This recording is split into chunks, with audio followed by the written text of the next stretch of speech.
Hey, good afternoon. Happy Tuesday to you. My name is Casey Crimmins, and this is your midweek message. And we're trying to connect you, encourage you, and engage you with the world around you. Maybe that's Charlotte, to see what God might be trying to do both in you and through you. So last week, I gave a bit of a challenge, and I said, hey, I want to hear about what happened at Spud Sunday. I want to hear some of the stories. And I don't know, maybe we just have like a quieter group. I got a few things back here there just in terms of the enjoyment. One of the most impactful ones for me that I got was actually from the woman that was coordinating it. And she was almost course correcting some of the things that I said, where I said, hey, we had 2 counties involved. She said, Casey, it wasn't 2 counties, it was 7 counties. It was 7 different counties and widespread organizations that were all involved, and just how farther of a reach that we probably thought we had with the time that we spent. I mean, what was it, an hour and a half? And to be able to feed folks 7 counties away is pretty ridiculous. So that was cool, but generally, man, it would have been great to hear a little bit more. I know the stories are coming, so we're gonna keep pressing into these type of moments.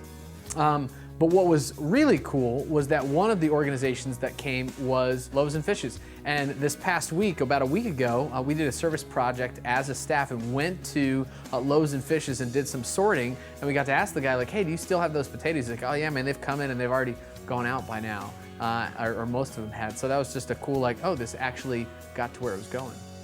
Speaking of which, I feel like my job, so just something to think about, I feel like my job is almost to be like a window for you. A window to the congregation, a window to those that are out there in the world doing the things that you need to do, whether you're at work, you're a mom staying at home, or dad staying at home, whatever you're doing, because you don't necessarily have time to do the things that I'm doing. So 3 things real quick. I got to go to today the Charlotte Mecklenburg Schools Faith Summit, where churches and faith-based organizations from all over Charlotte got together to hear the needs of Charlotte Mecklenburg schools and how they could engage. And it was awesome that some of the panelists were from our church. So Brian Mateer, Nina Wynn from St. John's were there to talk about things that we're doing with Oakhurst Elementary School and things that we can engage in that.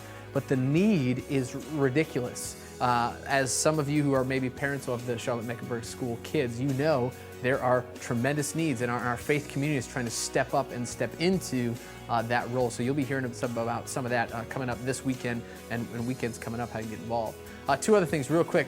Went to the Justice Conference about a month or so ago. Went with some other folks, just a lot of things about uniting the church for Christ, uniting the church for Charlotte, and what we can be doing from a social justice perspective. And then before that, about 2 months ago, I went to this thing called Q Commons, which was another place where churches were coming together to go, how do we best serve, unite, and move the message of Christ forward in our faith community. So all of these are just different ways that the church, that the movement of Christ is happening. And if you're looking to get involved in some way and you just don't know how, ask me. All right, shoot me an email, give me a call. I don't care if you go to this church or not, in love with Christ or don't know Him yet. All of us have something in our heart that's perpetuating us to want to act. So let me know. I'd love to be that for you. And then share your story. All right, listen, have a great rest of your week. I hope we stay dry out there. God bless you, and I'll see you on Sunday. Oh, and don't forget your Bible. God bless.